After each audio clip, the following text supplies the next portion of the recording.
E me perguntaram o que eu achava de bitcoins.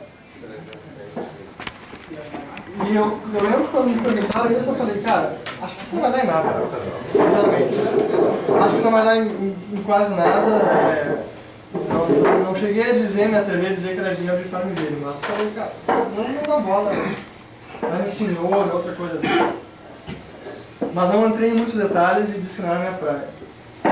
E algum tempo depois, isso foi final de 2012, e aí, acho que foi uns 4 meses depois, quando teve aquela bolha, uma das bolhas de março ou fevereiro de 2013, e o Bitcoin foi a 266 dólares, estava em 70 e foi para 266, no mesmo dia voltou para 70 dólares. Eu na época estava com um blog chamado Ponto Base, que é uma iniciativa com o Hélio e com o Jonas Fagar, que a gente falava sobre investimento. E aí eles me disseram, pô, quem sabe você dá uma pesquisada e escreve sobre Bitcoin. E eu resolvi topar o desafio e fui dar uma pesquisada e começar a entender. E aí comecei a ler alguns artigos, acho que foi no fim de semana ali, tudo que eu consegui encontrar, principalmente de economista austríaco, que na época pouquíssimos, ainda hoje os economistas austríacos são bastante céticos, eles já têm muito ao ouro, a tangibilidade material do dinheiro. E não dava muita bola ao Bitcoin, naquela época então mais ainda. Mas achei alguns artigos, um foi uma tese de mestrado do Peter Surda, que é um eslovaco que mora na Áustria, e o outro do Konrad Graf, que é um austríaco, um americano que mora na Alemanha, mas é um economista da escola austríaca. E quando eu comecei a ler, e me caiu a ficha, eu entendi o que era aquilo, cara, eu fiquei fascinado. Aquilo foi, eu juro por Deus, quando eu li aquilo foi de arrepiar. Assim. E realmente entendi o que isso aqui significava. Era muito mais do que apenas um dinheiro de internet. Mas vamos entrar, então, explicar um pouquinho o que é. Acho que a ideia é fazer bem informal aqui. Se vocês tiverem alguma dúvida, vão me interrompendo. Se eu falar uma besteira, temos alguns especialistas aqui. Por favor, vão agregando também. Fiquem bem à vontade, não tem frescura. Mas então, o que é o Bitcoin? É uma moeda digital, mas é muito mais do que apenas uma moeda digital. É também um sistema de pagamentos. Isso é uma coisa inédita, é algo que eu costumo falar sem precedentes. O Daniel sempre brinca comigo que eu falo isso, sem precedentes. E realmente é algo sem precedentes, não tem precedência. Uma moeda e um sistema de pagamentos no mesmo sistema, sendo a mesma coisa. Então, esse é o Bitcoin. E como é que é o preço do Bitcoin, como é que é o valor do Bitcoin, como é que isso ocorre? Assim como o real ou o dólar, ocorre pelas forças de mercado. Hoje em dia existem casas de câmbio, que são plataformas onde se pode comprar e vender Bitcoin, e é lá que se forma a cotação ou o câmbio do Bitcoin, o poder de compra do Bitcoin. Então é assim que se funciona o preço ou a cotação do Bitcoin no mercado. Uma coisa que é importante frisar, que é talvez a característica mais marcante do Bitcoin que intriga todo mundo logo de início. Ao contrário do real, do dólar ou qualquer moeda estatal, não existe um emissor central, não tem um banco central por trás do Bitcoin. Nem responsável pela emissão de moeda e nem responsável pela validação e conciliação das contas ou por realizar as transferências. Tudo isso ocorre de forma descentralizada, distribuída, e não existe um ente único centralizado por essas tarefas. Isso de cara já deixa muita gente, como é que isso pode funcionar? Em quem que eu estou confiando? Entender exatamente como isso funciona não é simples. Eu não sei se a gente vai entrar com detalhe de como isso ocorre, porque a gente acaba entrando em algumas questões de criptografia, rede, e não é tão fácil assim. Mas vamos ver como se desenrola. De repente o pessoal bebendo um pouco mais está conseguindo entender melhor. Mas, então essa característica é muito importante porque faz com que o Bitcoin tenha uma resiliência, e o que o americano diz que não tem nenhum ponto de falha, no single point of failure.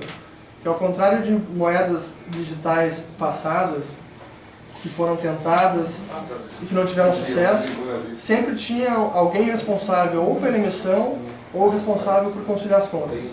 Fazendo uma analogia com, acho que a maioria que conhece, vocês se lembram do Napster. O Napster era um sistema de compartilhamento de música, acho que foi o primeiro que surgiu assim. Eu lembro quando surgiu o Napster, eu era entusiasta total, enchi meu HD de música MP3. Mas o Napster tinha um problema, ele era semi-descentralizado, mas ele precisava de um servidor central para organizar e catalogar onde estavam cada arquivo de música nos computadores que estavam conectados na rede. Isso acabou sendo uma fraqueza para ele, porque o governo conseguiu lá fazer um processo em cima e encerrar as atividades do Napster logo depois. Hoje em dia, a evolução do Napster é o BitTorrent, que assim como o Bitcoin é uma rede distribuída e até hoje nenhum governo conseguiu derrubar o BitTorrent. Até hoje está aí. Até o criador do BitTorrent é um entusiasta do Bitcoin. Esses dias escreveu um artigo muito bom sobre alguns debates que tem.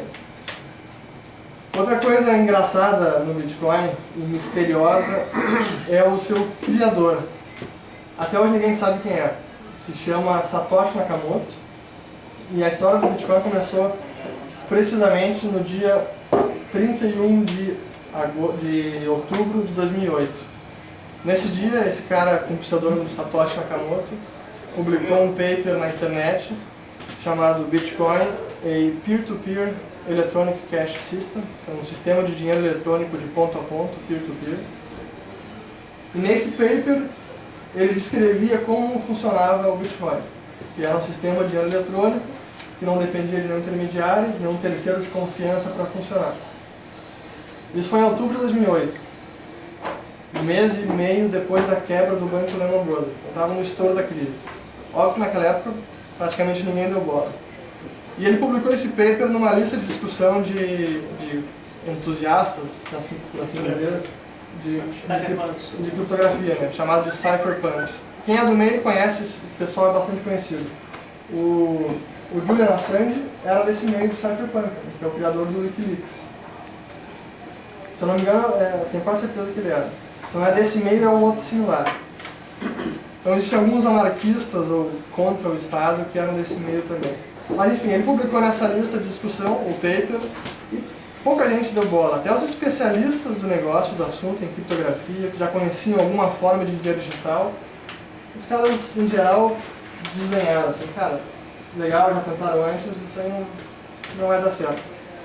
Mas o cara continuou, o Satoshi Nakamoto seguiu lá, respondendo as perguntas das pessoas. Até hoje todas as mensagens que eles trocaram nessa lista de discussão, elas estão disponíveis na internet, vale a pena ler. E quando chegou janeiro de 2009, dia 13 de janeiro, 5 meses depois, ele publicou o software e anunciou para todo mundo, ó, o software está disponível e começou a rodar hoje. Quem quiser baixar o software e começar a construir a rede, fica à vontade, é gratuito. Então o sistema ele é totalmente open source, ele é de código aberto, código fonte aberto. Então qualquer um pode inspecionar o sistema, todas as linhas de código do sistema elas são de conhecimento do público. Qualquer um que quiser e tiver conhecimento, baixa lá o sistema e consegue inspecionar e auditar. E isso já foi feito pelas mentes mais brilhantes do mundo de criptografia, e acho que todas, quase sem exceção, reconhecem que é um feito da mente humana. Realmente muita gente diz, e eu concordo, que desde a internet é a maior invenção da humanidade, desde que a internet começou a operar comercialmente em 95. E realmente é incrível. Mas foi assim que começou o Bitcoin, foi lá em 2009. Naquela época, o Bitcoin não era nada, era um projeto de computação, tecnologia. Quem conhecia era o Satoshi, os seus contatos, mas aos poucos aquilo foi ganhando espaço, as pessoas foram entendendo, foram vendo que o negócio funcionava, que realmente era muito inovador, apesar de simples, porque a forma como o sistema funciona não é complexo, ele é estruturado de forma simples, mas muito robusto. E desde então ele está funcionando e começou a ganhar mercado. Em 2009 eu acho que não chegou a ter nenhum preço de mercado, ninguém comprava com Bitcoin, ninguém comprava um Bitcoin. Mas pouco tempo depois, se não me engano foi em 2010, aquela primeira transação conhecida da pizza, né? Um sujeito na Inglaterra comprou uma pizza, mandou Bitcoin para um cara nos Estados Unidos, que pagou um cartão de crédito dele. Então foi uma transação indireta, mas enfim, comprou uma pizza com bitcoins. Essa foi a primeira transação de bitcoins registrada na história do sistema. Foram 10 mil bitcoins por uma pizza. O valor de mercado de hoje, quanto é que seria? Vamos colocar R$1.000 aí hoje. Vamos colocar em real. Foi a pizza mais cara da história. Mas enfim, naquela época ninguém conhecia. Então, depois dessa transação, aos poucos foi crescendo, né? E a infraestrutura por trás do sistema foi se desenvolvendo. Aos poucos começaram a surgir as casas de câmbio, que nada mais são que bolsas ou corretoras, melhor dizendo, que facilitam, fazem intermediação entre quem quer comprar e vender bitcoins. Hoje em dia tem diversos. No Brasil tem até demais, na minha opinião. Tem 4, 5 bolsas operando. Lá fora também tem várias. Então essa é em linhas gerais, o que é, quem criou e como cresceu o Bitcoin nos primeiros anos de vida dele. Aí, por que a mim me chamou muito o Bitcoin, né? Que é a parte, digamos, filosófica dele, ideológica, e isso o próprio Satoshi Nakamoto deixa bem claro nas mensagens dele. O Satoshi Nakamoto, se não é anarquista, certamente é libertário. Quando ele lançou o Bitcoin, o primeiro bloco que ele registrou na rede com a primeira transação, e a primeira transação foi uma emissão de Bitcoins para ele mesmo. Depois talvez eu entre nesse imbróglio como funciona a emissão de Bitcoins. Mas na primeira transação que ele registrou, no primeiro bloco registrado no sistema, ele registrou com a seguinte mensagem: The Times, Chancellor on brink of second bailout for banks. Era 31 de outubro de 2008, no meio da crise. E ele publicou naquele dia, aliás, já era janeiro de 2009, ele publicou naquele dia a manchete do jornal britânico The Times, que falava sobre o possível segundo resgate aos bancos. Então ele já deixa uma ideia, uma pitada de crítica ao sistema. E depois das mensagens que ele escreve, ele fala justamente isso, que o nosso sistema financeiro, o problema dele é que ele depende de muita confiança para funcionar. A gente depende da confiança dos bancos centrais, que não vão inflacionar a moeda para financiar governos. A gente depende dos bancos, que vão guardar a nossa informação, a nossa privacidade financeira, e que não vão violar a informação ou deixá-la ser acessada por terceiros e fraudar nossas contas. Esse foi sempre o grande problema, o ponto de fraqueza do sistema que a gente vive. E essa é uma das grandes forças do Bitcoin, porque como ele não tem um ente central, não tem nenhum banco central, nenhuma casa de liquidação responsável por toda a conciliação de contas e validação das transações, não tem como ninguém impedir que alguma transação ocorra no Bitcoin. No Bitcoin ele funciona diretamente entre duas pessoas, assim como um e-mail. Você manda e-mail diretamente para outra pessoa. Não precisa mandar uma ordem para o correio, mandar uma mensagem para outra pessoa eletrônica. Isso funciona direto. Com o Bitcoin é a mesma coisa. Você consegue enviar fundos para outra pessoa de maneira direta, sem depender de um terceiro para esse sistema, para essa simples tarefa. Então, como você não tem um terceiro, não tem uma entidade centralizada para fazer isso, também é muito difícil de derrubar o sistema, ou de bloquear o sistema, de impedir que alguma coisa aconteça nele, de impedir que os usuários transacionem, ou de impedir, bloquear contas, confiscar contas, coisa que a gente viu aqui no passado, no plano Collor, e que os gregos estão vendo essa semana, ou hoje, em real time, a gente está testemunhando uma das grandes fraquezas do nosso sistema atual, que é, no final das contas, a grande verdade é que a gente não tem controle nenhum do nosso dinheiro. O nosso dinheiro digital que está nos bancos, o banco controla, nós somos credores, mas mais do que credores, em momentos como esse da Grécia, nós somos até reféns desse sistema. Não sei se alguém aqui já teve o desprazer de ter uma conta bancária bloqueada judicialmente. A facilidade com que isso ocorre hoje em dia aqui no Brasil é de dar medo. Mas basta um juiz emitir uma notificação para o Banco Central envia para o banco bloqueia no mesmo dia. Você não tem muito o que fazer, consegue recorrer, mas é uma dor de cabeça. Então essa vantagem do Bitcoin de não ter nenhum terceiro de confiança, um intermediário para fazer essas tarefas que são essenciais de emissão de moeda e de controle de validação e autenticidade, controle da autenticidade das transações, é uma das forças do Bitcoin. Uma outra coisa importante de se dizer, que aí vai de encontro aos ideais dos entusiastas da Escola Austríaca de Economia. A oferta monetária do Bitcoin.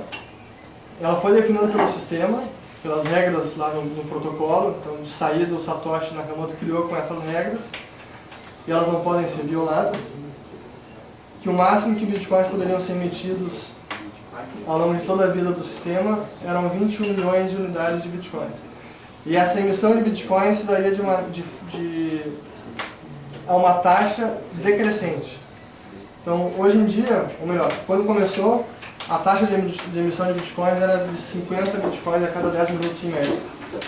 E a cada 4 anos, o protocolo dizia, tem como regra, que essa taxa cai pela metade. Então hoje a gente está em 12,5 bitcoins a cada 10 minutos, ano que vem vai cair, aliás, hoje está em 25, ano que vem cai para 12,5, aproximadamente no meio do ano que vem. Seguindo essa taxa de emissão de moeda, ou essa inflação da oferta monetária, se estima que vai chegar lá para o 2140, o limite máximo, este 2140 bitcoins. Mas muita gente se pergunta, pô, mas se tem um limite máximo de bitcoins, como é que a gente vai conseguir transacionar? Você vai ter que comprar um bitcoin inteiro, hoje um bitcoin está $250. Não, um bitcoin é perfeitamente divisível, tem até 8 casas decimais depois da vírgula. Então isso faz com que o bitcoin seja talvez a moeda tecnologicamente mais avançada e melhor que já existiu.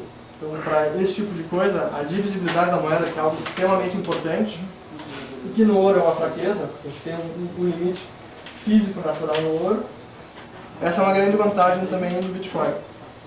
Essa divisibilidade perfeita e essa emissão de moeda decrescente que faz com que a moeda seja, no fim das contas, possivelmente deflacionária, porque ela vai ganhar poder de compra ao longo do tempo. Não vou entrar no debate agora se é bom ou se é ruim, eu acho que é bom, mas é um debate, outra seara. Se ter uma moeda deflacionária é bom ou não para a economia. Para mim não é problema nenhum, mas é outro debate à parte. Mas então essa é outra característica do Bitcoin, a inflação já projetada e determinada pelo protocolo. Não sei o que mais eu poderia falar agora de início de apresentação e dizer como é que funciona. Acho que há uma coisa que é importante dizer. Eu falo que o Bitcoin tem uma das potencialidades do Bitcoin é a questão de inclusão financeira. Hoje em dia, para você acessar o Bitcoin, entrar no sistema, basta criar uma conta na internet, criar uma carteira. Você pode entrar num site, um website, criar a carteira online, ou você pode baixar um aplicativo no telefone e ter uma carteira instantaneamente criada. E quando você cria essa carteira, você está automaticamente conectado nessa plataforma financeira global. Não tem fronteira, é assim como e-mail. Você manda um e-mail para outra pessoa, não interessa se a pessoa está aqui do lado da mesa, ou se está na China, na África, não interessa. É tudo digital, ocorre na internet. Com o Bitcoin é a mesma coisa.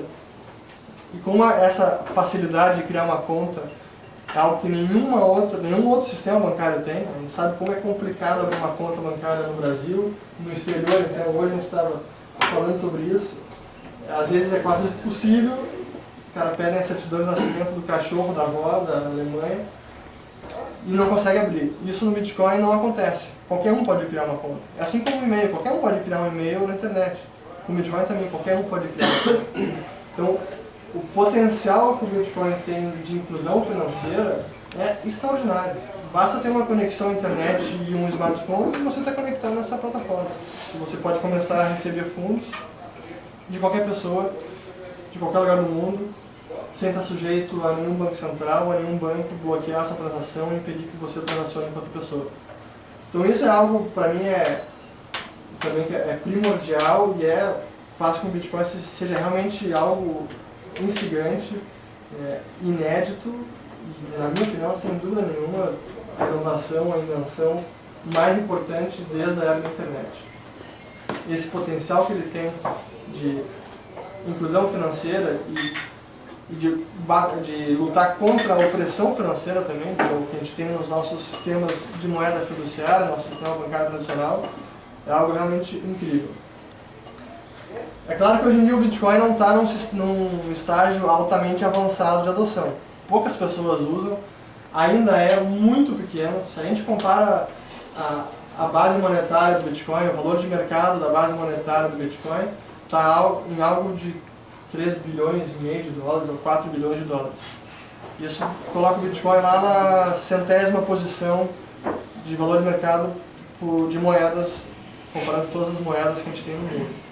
Ainda é muito pequeno, poucas pessoas realmente usam, mas o que fascina ao mesmo tempo, até assusta, especialmente as autoridades, é a rapidez com que ele cresceu, a rapidez com que ele vem ganhando terreno, com que mais pessoas vêm adotando, e enxergando no Bitcoin realmente todas essas vantagens e qualidades que ele genuinamente tem, especialmente quando a gente compara com o nosso sistema bancário tradicional. Esse ano de 2015, a gente tem visto eu pelo menos tenho notado essa tendência que, se em 2012, 2013, a maioria das notícias com relação ao Bitcoin falavam do mercado lá, o Silk Road, que era, o Bitcoin é usado na Deep Web para comprar droga, para comprar produto ilícito, é só criminoso online que usa Bitcoin. Há 2 anos atrás, 1 ano e meio atrás, quase todas as notícias se davam ao redor desse tipo de uso do Bitcoin, e pouco se falava sobre os benefícios e todos os méritos que tem essa invenção.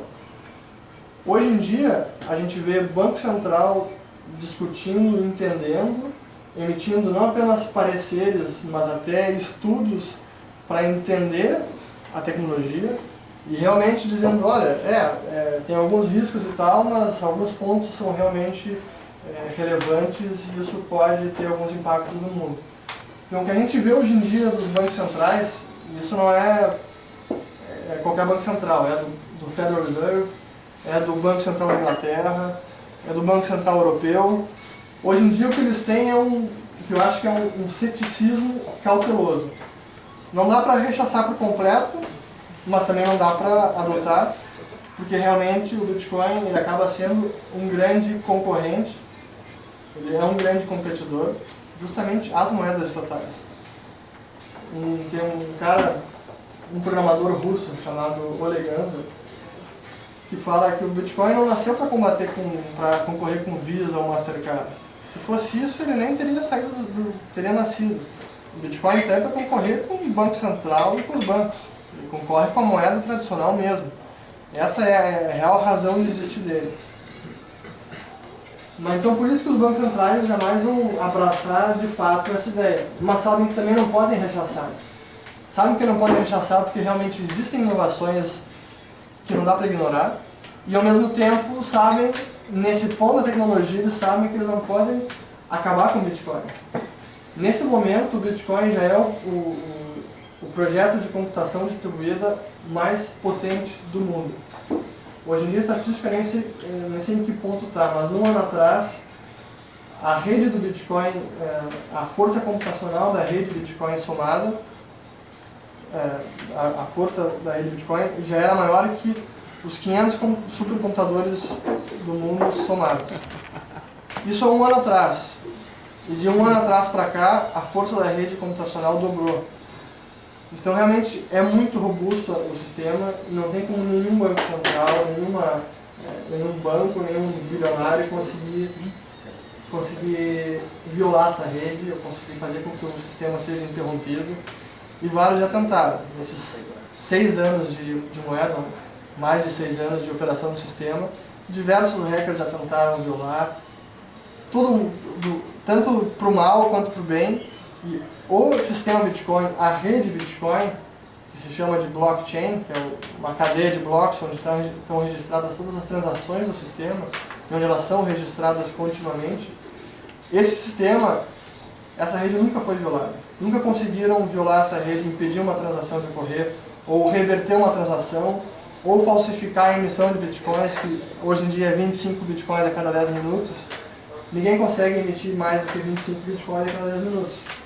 Porque o sistema ele é constantemente monitorado por todos os usuários que se encarregam da tarefa de manter essa rede. Já estou entrando na questão da mineração agora, que é o que se chama de mineração, que é Tu falou de reversão e tal, se tu puder, não sei se mais adiante tu vai fazer algum gancho com fraude, tu digitou o número errado, passou pro cara, como é que tu reverte isso? Se alguém hackeia a tua carteira? Vou falo disso agora. Então esse... Só antes de ir adiante, Claro. Eu não sei se vocês repararam na beleza do que ele acabou de falar, cara. A capacidade de processamento da blockchain já é maior do que todos os 500 maiores supercomputadores do mundo. Cara, isso é ordem espontânea, isso é cooperação entre as pessoas sendo maior do que tudo. Isso é anarquia, gente, isso é a coisa mais bonita que eu podia escutar nessa noite, cara. Isso é sensacional, eu não sabia disso. E eu tô extremamente empolgado com essa informação. Isso é muito bonito, cara, muito bonito. Tem uma analogia que explica bem o funcionamento do Bitcoin, uma rede colaborativa que é assim. Imagina que a gente se reúna aqui toda semana para jogar, ou então a primeira vez para jogar banco imobiliário. A gente pega um tabuleiro gigantesco, todo mundo começa a jogar aqui, distribui as peças direitinho, mas no final a gente vê que o dinheiro em si, o brinquedo, não tem. Está todo mundo preparado para jogar dado, peão, tudo, mas não tem dinheiro. A gente consegue jogar? Com dinheiro não, mas existe uma forma que a gente consegue jogar que é, eu pego uma folha A4, distribuo para cada um de vocês e dou uma caneta para cada um. Essa mesma folha A4, eu vou anotar o meu nome e o nome de todo mundo que está aqui. E todo mundo vai fazer exatamente a mesma coisa que está aqui. Todo mundo vai chegar num consenso de que todo mundo vai começar com um saldo de R$1.000. Então todo mundo pega do lado de cada um dos nomes e coloca R$1.000. Ok?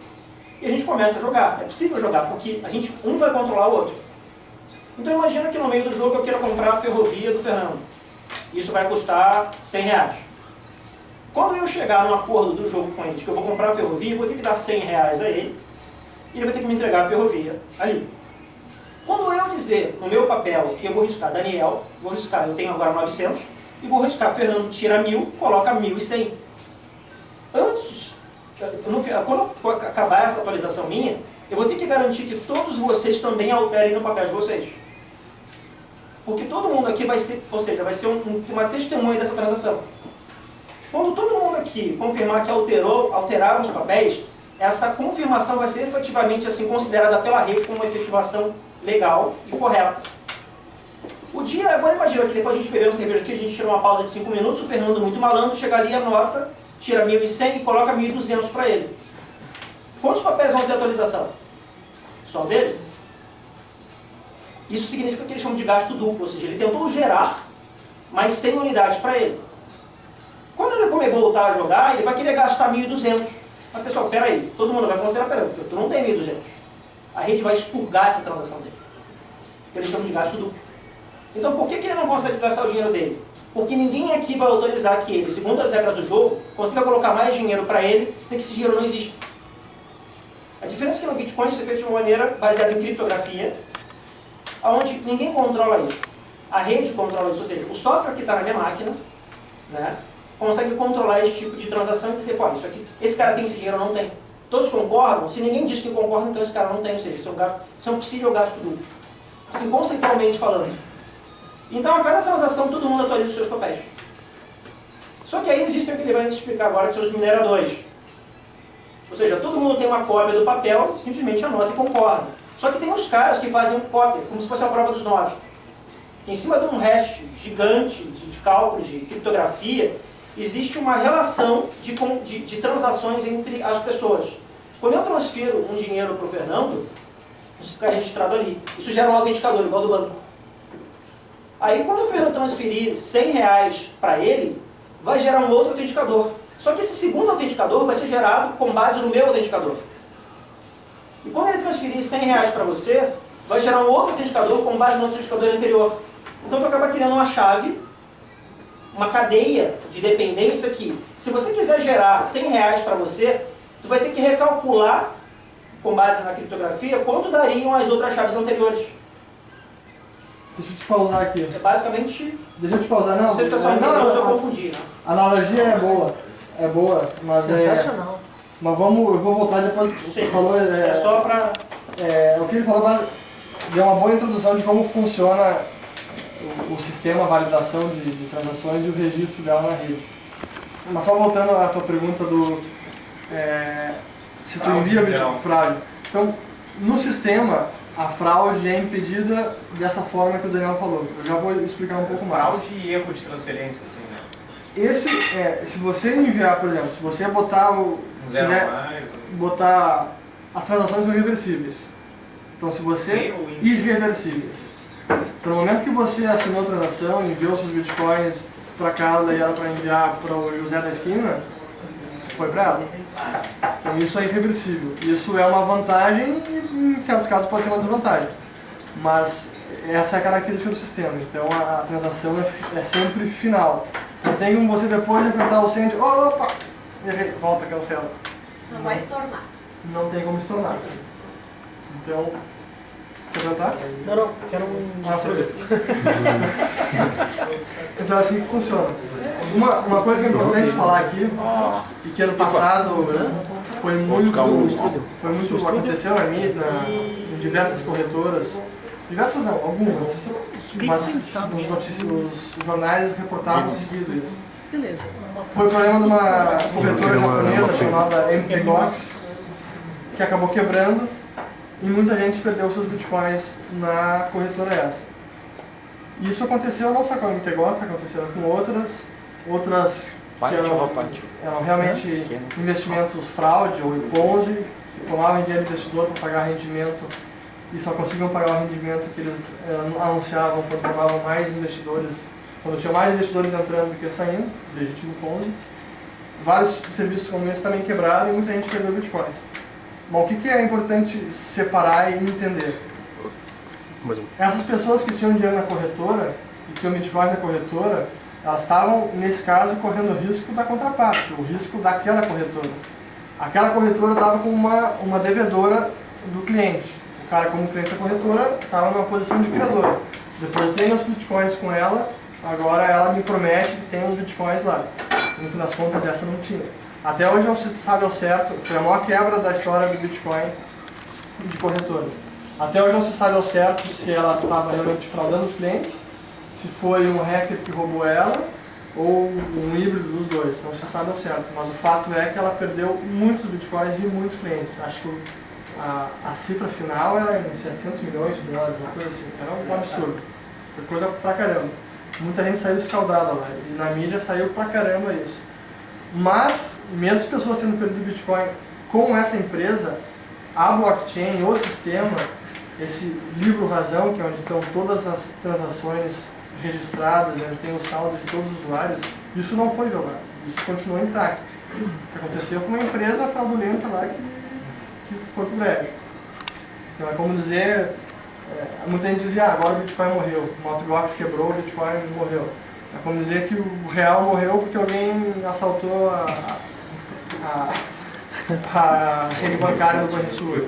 Porque alguém assaltou o Banco Central e levou 190 milhões. Com base numa razão, né? Com base numa razão, não teria como tu rastrear aquela carteira. Sim, então, esse trabalho forense do blockchain está sendo feito e muitas pessoas analisaram bastante as carteiras, as contas da Mt. Gox e conseguiram rastrear e analisar todo o percurso das moedas, do dinheiro, pelo blockchain. Isso é possível fazer, mas você consegue inferir muita coisa pelo livro razão, né, pelo registro esse blockchain, mas não 100%. Porque como esse blockchain, de repente acho que eu tenho que entrar na mineração, não tem que me ajudar. Você vai me ajudando aqui. Então vamos explicar o que é esse bicho da mineração. Então, o Bitcoin é um sistema aberto e as transações ocorrem de pessoa a pessoa. Quando a gente envia uma transação para outra pessoa, o que você está fazendo é enviando uma mensagem para a rede. Eu, fulano, envio X Bitcoins para Ciclano. Essa mensagem vai para a rede. É assim que as transações ocorrem.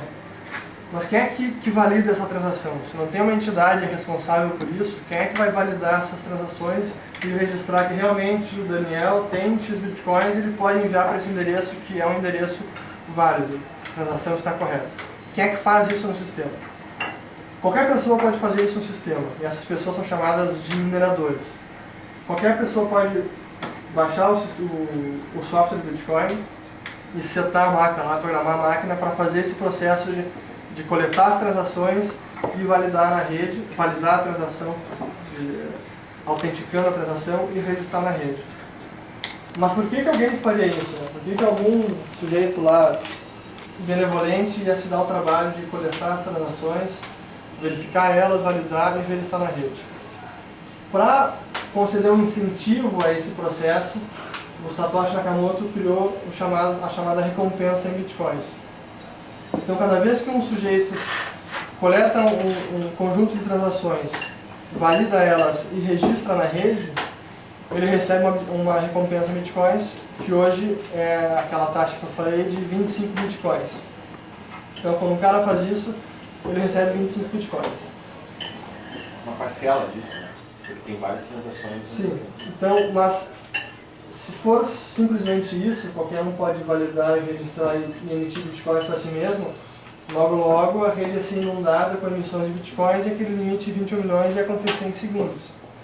Então, para impedir que isso ocorra, e essa é a grande inovação e é uma dificuldade para muita gente entender, para impedir que essa sobreemissão de bitcoins ocorra, é que o Satoshi criou um processo chamado prova de trabalho, em inglês Proof of Work. E esse negócio é difícil de entender, então eu vou explicar por analogia. O que é o Proof of Work? Para o sujeito registrar essas transações na rede, não basta ele simplesmente registrar as transações validadas. Ele tem que registrar as transações mais o resultado dessa prova de trabalho. E o que é essa prova de trabalho? Fazendo uma analogia, a prova de trabalho funciona como um sudoku. Todo mundo aqui conhece um sudoku, né? O sudoku tem lá todas as linhas e colunas, e dependendo do tamanho do sudoku, é muito difícil de completar e conseguir achar a solução certa. Então demora algum tempo até o cara conseguir lá resolver todos os quadradinhos do sudoku. Mas uma vez resolvido esse problema, é muito fácil você verificar que está certo. Você soma as linhas, as colunas, se deu a soma certa, está certo e pronto. Então é muito difícil de resolver, mas é fácil de verificar. A prova de trabalho do Bitcoin funciona da mesma forma. É muito difícil de resolver ela, mas é muito fácil de verificar. É difícil de resolver, mas qualquer um pode verificar uma vez que está feito, resolvido o sistema. No Bitcoin isso funciona assim. O cara valida as transações, registra no chamado bloco, e junto com esse bloco ele tem que registrar a solução dessa prova de trabalho. E essa prova de trabalho no Bitcoin é tão difícil que ela leva em média 10 minutos para ser resolvida. Então, em média, a cada 10 minutos uma prova de trabalho é resolvida e o minerador registra então as transações junto com o resultado da prova de trabalho, e aí ocorre a recompensa, ele ganha a recompensa dos 25 bitcoins, que é a taxa de emissão desse momento. Todo o resto da rede recebe aquela informação, um novo bloco de transações foi registrado na rede. Todos os outros mineradores e usuários podem verificar aquele bloco e verificar que as transações estão corretas, que a emissão de bitcoins está respeitando a regra do momento, que é 25 bitcoins, e que o resultado da prova de trabalho também está certo. Tudo isso é auditável por qualquer pessoa. Feito isso, os mineradores então começam a trabalhar no próximo bloco de transações.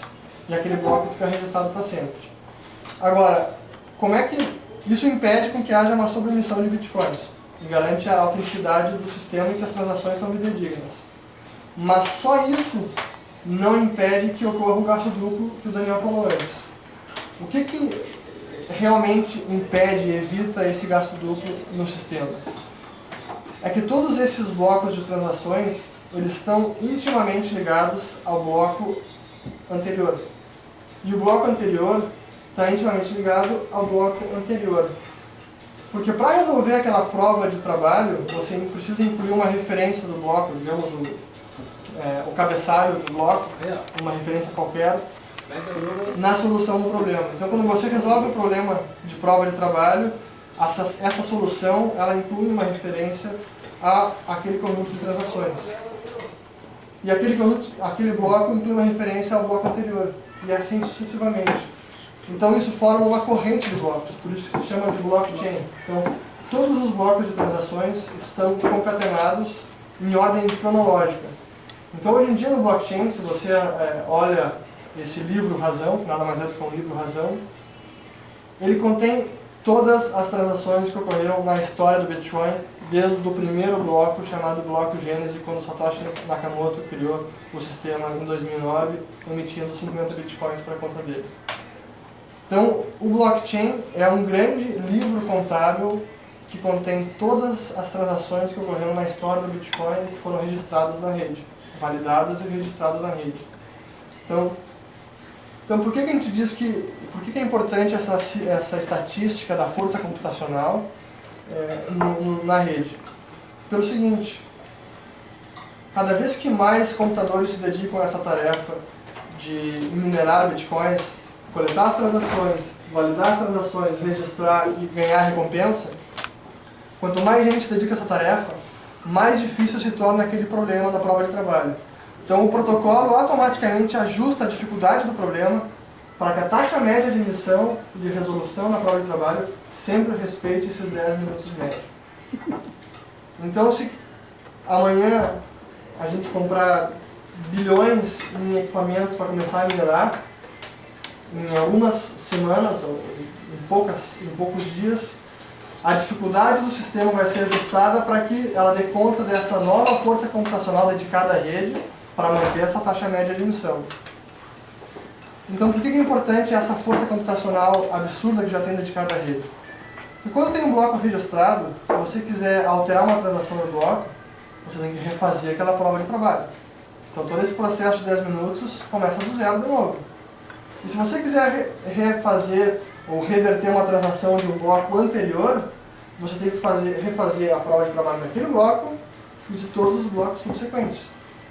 Então, quanto mais distante na cadeia de blocos está uma transação, mais computacionalmente impraticável de reverter essa transação é. Por isso que hoje em dia se diz que, dependendo do valor da transação, é recomendável esperar cerca de 1 hora para considerar a transação realmente confirmada. Que 1 hora teria aproximadamente 6 confirmações, então ela já estaria confortavelmente distante na cadeia de blocos e praticamente impossível de reverter. Então, essa é a grande invenção do Bitcoin, conseguir fazer todo esse processo que se chama mineração, que é a coleta, a validação e registro de transações e a emissão de Bitcoins. Todo esse processo se chama de mineração. E conseguir realizar esse processo de maneira descentralizada, que qualquer um aqui possa fazer, essa é a grande invenção do Bitcoin, a grande inovação dele. E as regras que o Satoshi criou é muito interessante, porque faz com que, a teoria dos jogos, né, todos os incentivos do sistema fazem com que os agentes, quem está operando o sistema, minerando, usando o sistema, atuem de forma honesta. Então as regras do sistema incentivam, estimulam um comportamento honesto. Por exemplo, quando o cara emite bitcoins, o minerador emite bitcoins para ele, que é a recompensa, ele não pode gastar esses bitcoins emitidos até o 100º bloco. Ele tem que esperar 100 confirmações, 100 blocos registrados, então 1000 minutos, até ele poder gastar os seus bitcoins que ele emitiu. Então isso faz com que ele continue trabalhando na rede e se dedicando à força computacional, a registrar, validar as transações, mesmo depois de ele ter emitido os bitcoins para ele. Então essa é apenas uma das regras que faz com que o sistema, os atores do sistema, atuem de forma honesta. Então, resumindo um pouco a mineração do próprio sistema, é isso que faz com que o Bitcoin seja tão fascinante, que ele é uma invenção e uma revolução em diversos campos de ciência. É em criptografia, é em redes, é nesse campo de teoria dos jogos, é na própria economia. Então isso realmente faz com que ele seja, a inovação tecnológica seja apreciada não somente por libertários, anarquistas, mas por gente de todo tipo de inclinação filosófica, política ou até atuação. Gente geek de tecnologia, é cara interessado em segurança de rede, enfim. Abrange muita gente de vários setores da sociedade distintos. Então, Não sei se vocês conseguiram entender a mineração. Acho que foi didático o suficiente, mas não é um processo simples. Eu confesso que eu tive que devorar alguns artigos até conseguir botar isso de forma palatável para o cidadão comum. Porque eu também sou um cidadão comum, eu não entendo de criptografia, hash, você falou ali, ninguém sabe o que é hash. Mas aquela analogia que o Daniel usou é muito boa, porque é realmente isso que o Bitcoin é. Quando o Daniel falou que cada um da mesa tem uma cópia do saldo de Bitcoin de cada pessoa, é isso que o blockchain é.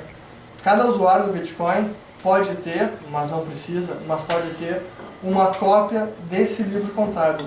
Então esse blockchain, esse livro contábil do Bitcoin, ele é único, mas ele é compartilhado e replicado por todo mundo. Então ele está distribuído no mundo, não existe apenas um lugar onde esse livro contábil está registrado. Ele está em todo mundo que está operando com Bitcoin, tem uma cópia desse livro contábil. Então isso que o Daniel falou que é a analogia com a mineração. O legal é que nessa folha que todo mundo tem uma cópia, ninguém sabe quem é o saldo da pessoa, na rede.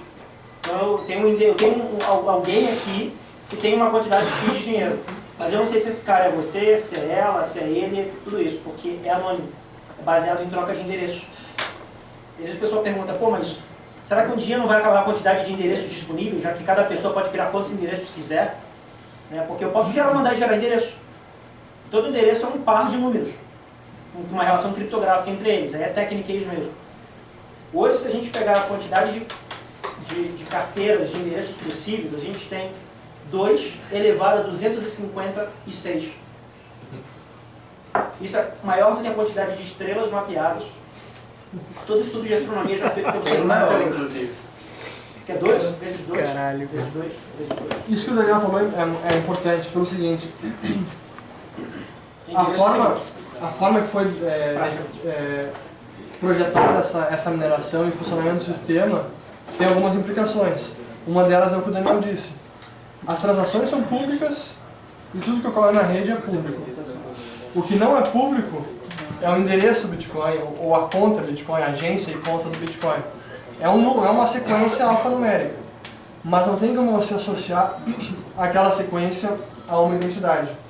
A uma pessoa, por exemplo. A uma pessoa. Então, as transações são públicas, mas quem está transacionando, quem está enviando e recebendo, isso não é público. Então, muita gente diz que o Bitcoin é anônimo, você pode fazer o que quiser. Não, não é anônimo. Ele usa pseudônimos. Mas você consegue ter um maior nível de privacidade nele. Mas para ele funcionar dessa maneira descentralizada, as transações têm que ser públicas dessa maneira, senão não tem como verificar e validar as transações. Então é assim que ocorre, e essa é a implicação do sistema do Bitcoin. Hoje em dia é o oposto, né? São sistemas fechados, é um sistema bancário completamente fechado. Você não consegue criar quantas contas bancárias você quiser. Para abrir uma conta bancária é um inferno, para fechar também é um inferno. E você só para de usar, não quer mais para de usar. E você, depois o cara vai lá e cria uma tarifa e bota você no SPC, você está ralando. Daqui a 10 anos vai estar vivendo a vida. Então essa também é diametralmente oposto ao sistema que a gente tem hoje em dia. Você pode criar quantos endereços de recebimento você quiser, e você não precisa dizer que é você o dono daquela carteira. É quase como uma conta bancária na Suíça, uma conta bancária numérica na Suíça. É uma conta bancária que tem um número, mas não está associado a nenhuma pessoa. Mas é claro que se for lá e pressionar a autoridade suíça, ele vai revelar quem é o dono daquela conta. Mas enfim, então essa é uma das peculiaridades do Bitcoin também que é importante frisar aqui, é como ele é um sistema aberto e transparente. Mas ele mesmo assim, apesar disso, ele provê muita privacidade. Essa é uma grande pincelada assim, do que é o Bitcoin. Um outro ponto falando sobre a própria tecnologia, posso rapidinho só fazer uma... Vai lá, claro. É que o Bitcoin foi o primeiro código criado, né, pelo ser humano ao longo da história da criptografia, que foi capaz de resolver um problema do mundo físico dentro do mundo virtual. Foi o primeiro código capaz de recriar uma unidade real física dentro do mundo virtual com impossibilidade de cópia. Antigamente, tudo que se tentasse representar dentro do mundo digital era copiável. O Bitcoin foi o primeiro código capaz de representar Sensacional. um objeto físico no mundo virtual com impossibilidade de cópia. Como ele é um código aberto, significa que no futuro eu posso copiar este código e trocar bitcoins por qualquer tipo de item que represente uma propriedade privada. No futuro, por exemplo, eu vou poder reaplicar esse código e transferir para você, ao invés de transferir um bitcoin, eu vou te transferir uma latitude e longitude que é referente à minha casa, por exemplo. Estou transferindo uma propriedade para você. Registrada no tempo, comprovada e Passo etc. comprovado. Isso eu acho que é uma grande tecnologia do Bitcoin que as pessoas talvez não tenham se dado conta. Assim, todo mundo sabe, o Bitcoin ele Sim. funciona como uma unidade Sim. monetária. É mais do que Não, é isso. muito mais do que isso. Ele é capaz de fazer esse tipo de registro. E outra coisa que talvez o pessoal não tenha se dado conta ainda é que o Bitcoin ele substitui o carimbo no cartório. Exatamente. Ele é capaz de fazer isso. Ele é capaz de registrar no tempo, né, ter um registro temporal de quem foi o primeiro cara a dizer: esse terreno aqui é meu. E tu não pode duplicar isso e não pode fraudar isso. Que é o que hoje, por exemplo, o cartório, que é uma das grandes, vamos dizer assim, tecnologias estatais, que o Estado detém o poder monopolístico sobre isso, né? De dizer, olha, isso é de tal pessoa, porque alguém chegou aqui e disse que é antes, e registrou isso antes, que a blockchain poderia fazer. E eu acho que faz de maneira, assim, muito tranquila, muito mais fácil. É isso que o Daniel falou, que o Daniel está falando, que é importante entender, que é a questão do gasto duplo, né? Como é que, imagina, um dinheiro digital é nada mais do que um arquivo no computador. Se você para mandar um dinheiro digital para outra pessoa, basta botar o e-mail, anexa o arquivo e manda. Se funcionar assim, você pode mandar quantas vezes quiser o mesmo dinheiro para outra pessoa. A gente sabe que você manda um anexo, o arquivo no seu computador não apaga, ele continua lá, então você consegue reproduzir, ele é reproduzível. Por causa disso, todas as formas de dinheiros digitais tentadas no passado, as duas principais se chamam DigiCash e Gold, por causa desse problema do gasto duplo, que você consegue gastar mais de uma vez a mesma moeda, por causa disso, essas tentativas de criar um dinheiro digital sempre acabavam recorrendo a uma entidade centralizada responsável justamente por essa tarefa de validar a transação e conciliar as contas no fim do dia para ter certeza que o fulano não gastou mais do que tinha. Ninguém fraudou ninguém. Então sempre acabava tendo um ponto central de convergência, uma entidade central responsável pela conciliação e pela emissão também de moeda. O Bitcoin conseguiu resolver esse problema. Resolver esse problema do gasto duplo sem precisar recorrer a uma entidade central.